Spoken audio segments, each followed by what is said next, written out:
بسم الله الرحمن الرحيم لا حول ولا قوة إلا بالله العلي العظيم الحمد لله رب العالمين وصلى الله على سيدنا ونبينا أبي القاسم المصطفى محمد وآله الطيبين الطاهرين لا سيما بقية الله في الأرضين عجل الله تعالى فرجه الشريف. السلام على الحسين وعلى علي بن الحسين وعلى أولاد الحسين وعلى أصحاب الحسين ورحمة الله وبركاته. Last night we ended with the conversation between Imam Husayn alayhi salam and Abdullah ibn Zubayr in Mecca. And I said that inshallah we will complete this story the next night. So we said that Imam Husayn alayhi salam told him that he has heard from Amirul Mu'mineen alayhi salam that a ram will be killed in Mecca, and he doesn't want to be that person whose killing would also undermine this sanctity of Mecca. So what happened was actually that Ibn Zubayr himself caused some problems for Mecca.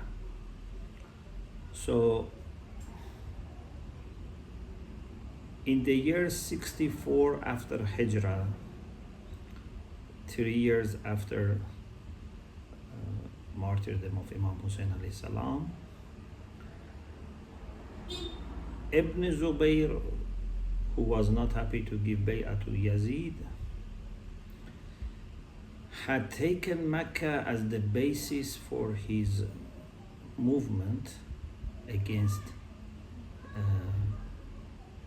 the governance of Bani Umayyah. And when the army of Yazid, was pressurizing and surrounding Mecca, he went inside Kaaba. And unfortunately, the army of Yazid from above the Mount Abu Qubais, which is superseding Masjidul Haram and Safa and Marwa, from there they started throwing fire and clothes which were burning onto the Kaaba. Even the roof of Kaaba was destroyed. There were horns of the ram which came as ransom for Prophet Ismail. Quran says, وَفَدَيْنَاهُ بِذِبْحٍ عَظِيمٍ. They used to have the horns of that ransom. It was burnt, and it was in the middle of this attack that they received the news of the death of Yazid, and therefore the army left, half destroyed, Masjidul Haram and Kaaba.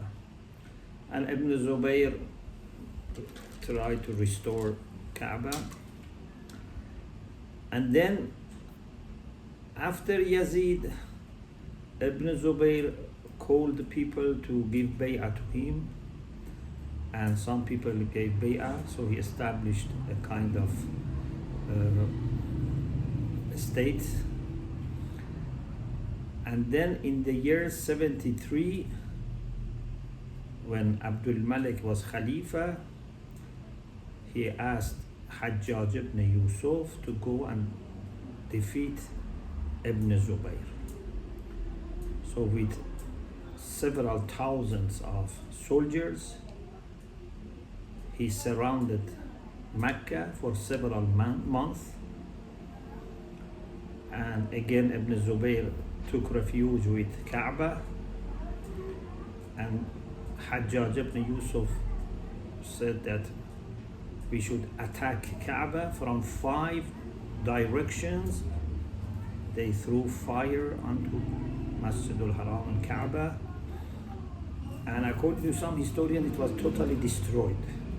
And Ibn Zubayr was killed, and then they built Kaaba again. Hajjaj ibn Yusuf built Kaaba. So you see lack of respect for Kaaba, for Mecca, for the sanctuary of Allah subhanahu wa ta'ala from both sides. The enemies of Ibn Zubayr, Yazid and Abdul Malik, etc. Certainly they had more criminal role, but even Ibn Zubayr shouldn't have taken refuge with Kaaba, knowing that what these people, can do. Imam Husayn alayhi salam didn't want to act like this. When he heard that they have sent someone to kill him in Mecca, he said, I don't want to be killed here. I prefer to be killed farther away from Mecca. Although every person likes to die in a place like Mecca, but this is different. This is not something personal. Then the next person that had a meeting with Imam was again Muhammad ibn Hanafiya. You remember we talked about his conversation with Imam in Madinah. Muhammad ibn Hanafiya, for performing Hajj and meeting Imam Husayn alayhi salam, arrived in Mecca. And according to Allama Hilli, he was very ill. So in the same night before Imam departs Mecca, he went to see Imam Husayn alayhi salam.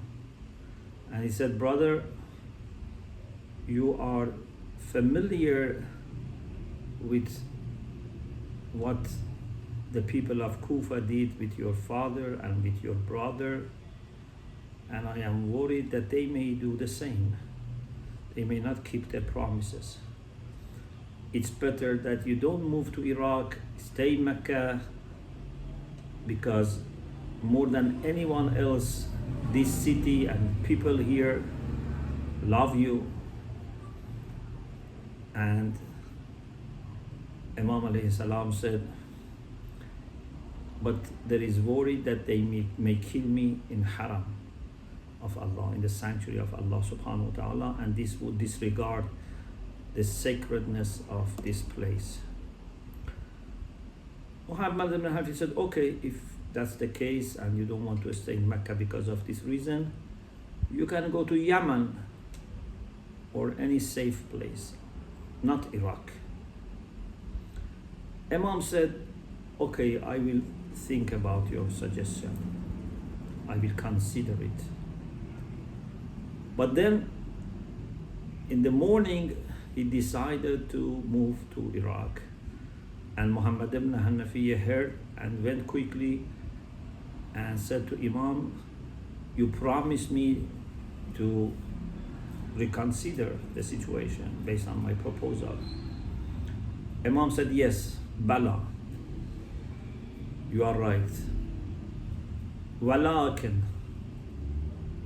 بعدما فارقتك أتاني رسول الله صلى الله عليه وآله. After we separated from each other, Rasulullah came to me in the dream. وقال يا حسين اخرج فإن الله تعالى شاء أن يراك قتيلا وقد شاء الله أن يراهن سبايا. Rasulullah told me, oh Husayn, depart, because God wants to see you as a martyr and wants to see the ladies as sabaya, as captives.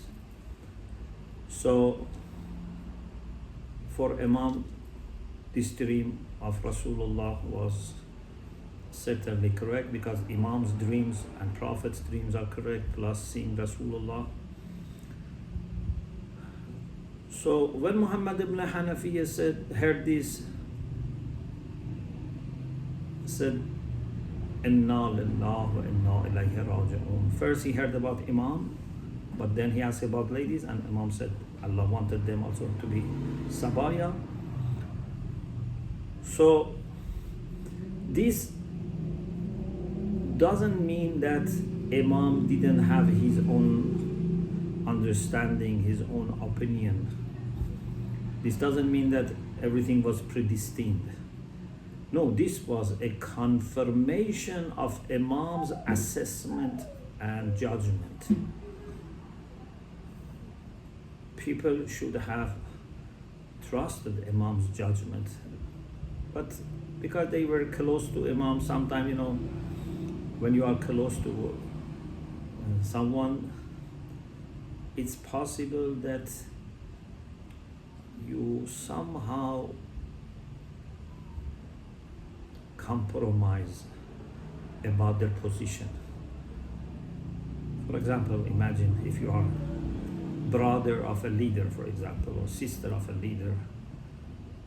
There is a chance that sometimes, because being so close, you treat them in a way which is not the way that you as a follower have to treat them. So he was a son of Amir al-Mu'minin Muhammad ibn Hanafiya, respected. There was respect in the family. So he was feeling free to talk to Imam like this. Otherwise, they should have known that Imam is ma'soom and Imam is not making mistakes. He is so kind and so respectful that he allows everyone to share his opinion with him. He studies the situation with them. He says, I will think about it again if needed. But the reality is that someone should tell them that he is Imam, he is ma'soom, you have to obey him. Like the people who were with him, very loyal people who were with him, like Lady Zainab, like Imam Zain al-Abidin, like Hazrat Ali Akbar, Hazrat Abu Faz. They didn't have this kind of approach. So, this is one conversation. The next one that we want to discuss is Abdullah ibn Ja'far. Abdullah, the husband of Lady Zainab, was son of Ja'far al-Tayyar. So he was a cousin for Lady Zainab, and Imam Husayn was respected.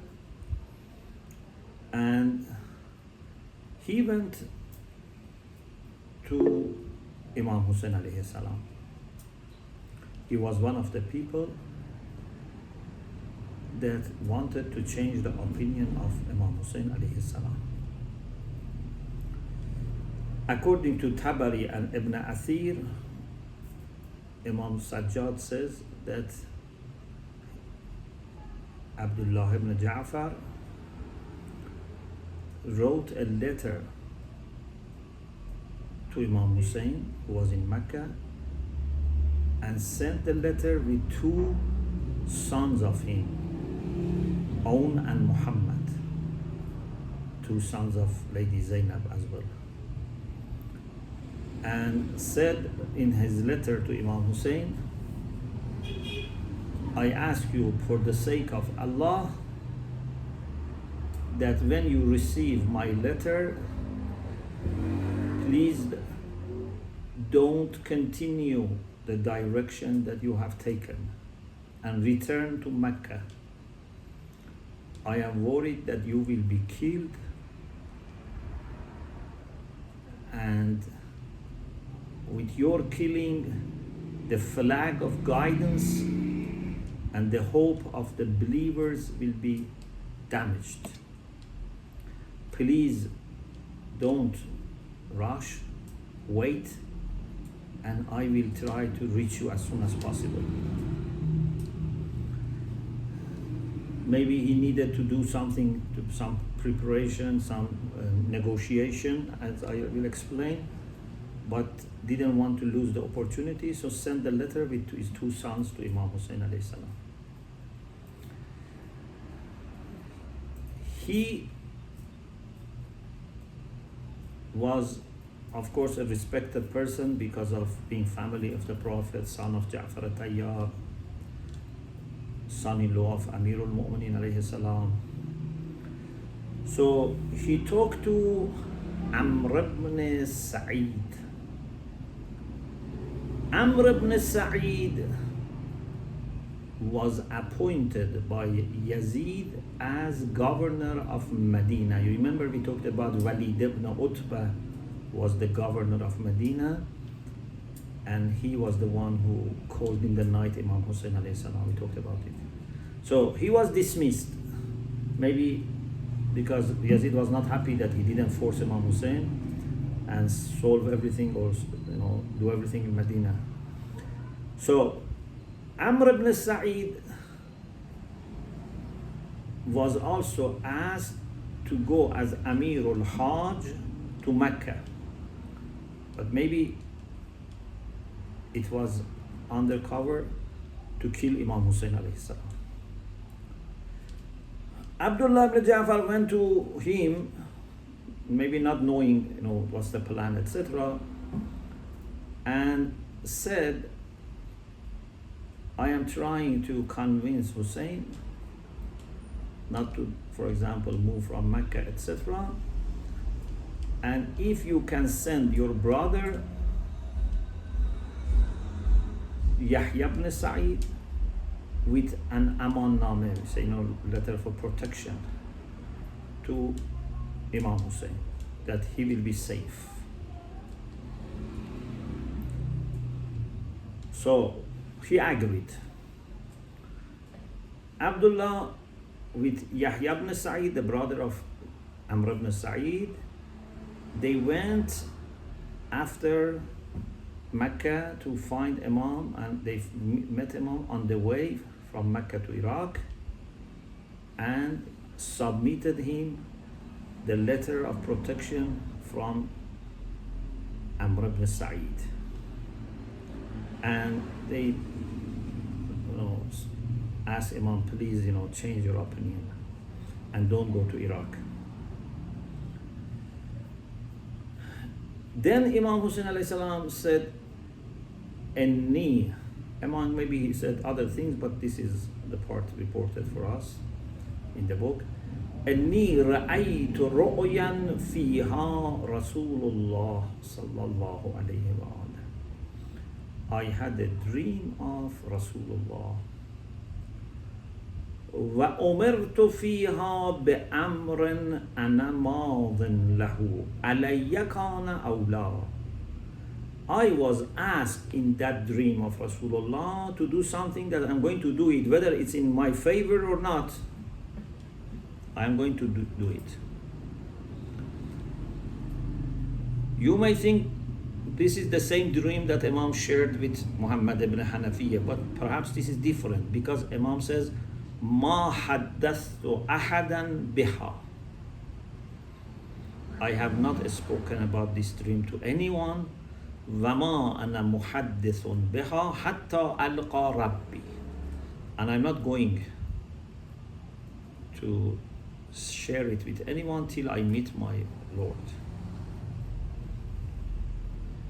And then he said, أما بعد فإنه لم يشاقق الله ورسوله من دعا إلى الله عز وجل وعمل صالحا وقال إنني من المسلمين.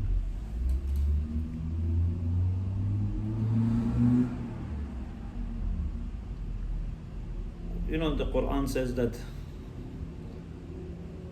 وَمَنْ أَحْسَنُ دِينًا, who is better in religion from someone who calls towards Allah subhanahu wa ta'ala and does righteous deeds, etc. Imam says, if someone calls towards God and does righteous deeds, and he says, I'm one of the Muslims, one of the people who submit to Allah, such person has not been in disagreement with the Prophet and with Allah. Meaning, I am doing what I am supposed to do. Everyone is coming to me trying to stop me to change my opinion. But I am doing what I am supposed to do. I am calling towards God, I am doing righteous deeds, and I am submissive to the will of Allah. وَقَدْ دَعَوْتُ إِلَى الْإِيمَانِ وَالْبِرِّ وَالصِّلَةِ. I have called people towards Iman, towards piety, towards Sila, perhaps meaning connecting with each other. فَخَيْرُ الْأَمَانِ أَمَانُ اللَّهِ. The best protection is from Allah, not from governor of Madinah, for example. He didn't say this, but I think it's understood by implication. فَخَيْرُ الْأَمَانِ أَمَانُ اللَّهِ. To do what is right, what is pleasing Allah subhanahu wa ta'ala. وَلَنْ يُؤْمِنَّا. وَلَنْ يُؤْمِنَّا. Allah is not going to give us aman yawm al-qiyamah, or if we are not observing His will, if we have no fear of God. Man lam yakhaffu fil dunya lan yu'min Allah yawm al-qiyamah man lam yakhaffu fil dunya. And then he says, فَنَسْأَلُ we ask Allah subhanahu wa ta'ala to have something that would give us aman on the day of judgment. And if with this writing you wanted to connect and observe salah of my relation with Rasulullah, for example, birri, and be kind to me, if your intention was this, may Allah reward you in dunya and akhirah. فَجُزِيتَ خَيْرًا فِي الدُّنْيَا وَالْآخِرَةِ. If this was not honest, if this was deception, Allah knows. But if it was really for good reason, may Allah reward you. Wassalam. So, it seems that Imam alayhi salam had different ways of talking to people and explaining to them why he is going to Iraq. With some people, he felt that maybe there is no way other than just saying that he had a dream of Rasulullah. For some people, he was able to explain the reasons, but he felt some people are already very much against this decision. They have their own analysis of the situation, they have their own analysis of priorities. And it seems that, in my humble understanding, based on what we have, maybe they said something, other things, but based on what we have, is that many of them, they were not saying what is your duty, what is your obligation and taklif. They were just saying you will be killed. For Imam Husayn alayhi salam, the main thing is not to save his life, although saving his life is very important, but the main thing is what Allah wants from him, what is his obligation, what he should do for protection of Islam in this dangerous time that whole Islam is in danger, when someone like Yazid is going to rule and they want even Imam to endorse. So the way they were looking at things and the way Imam was looking at things was different. So Imam wanted to be respectful to them, listen to them, show appreciation of their kindness and nasiha. He didn't want to treat them, with disrespect, but he has his own understanding, which now today we can understand that yes, he was killed, his family were taken as captive, but that revived Islam. Not only at that time, even till today, we get our guidance, our energy, our direction from his movements up to the end of dunya.